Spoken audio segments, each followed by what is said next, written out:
నమస్తే అన్న, అందరూ బాగున్నారా? చూడండి, మనకు బండికి కెమెరా ఉంది.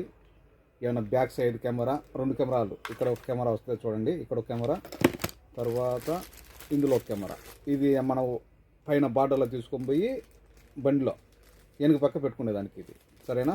మనకు ఖచ్చితంగా ఛార్జింగ్ మాదిరి మన బండికి ఇది ఉంటుంది, ప్రతి బండికి ఇది ఉంటుంది. మనకు ఇది బాగా కలిసి వస్తుంది. ఎందుకంటే ఎవరైనా పిల్లలు కొట్టినా కానీ బండి, లేకుంటే మన ట్రాఫిక్లో ఏమైనా ఇబ్బందులు అయినా కానీ మొత్తము మనము రికార్డింగ్ చేసుకోవచ్చు. మెమరీ కార్డు వేసుకొని రికార్డింగ్ చేసుకోవచ్చు. మన దగ్గర అతి తక్కువ రేటు. ఒకటి వచ్చి కేవలం 4 దినాలు మాత్రమే. మీకు డెలివరీ కావాలన్నా 1 దినార్ డెలివరీ ఛార్జ్. ఇవి అదోలి అలా కెమెరా మిషన్ సయారా అలా పోయితబ్బా అలా 40 దినార్ అలా ఇవి తవసీలు అలా దినార్ చేద్దాం. రాండి షాపుకు, మేము కైతాను. మా నెంబర్ 655-378-55 655-378-55. ఇందులో మొత్తం సిస్టమ్ అంతా ఉంటుంది. ఫ్రంట్ సైడు ఈ కెమెరా, బ్యాక్ సైడు.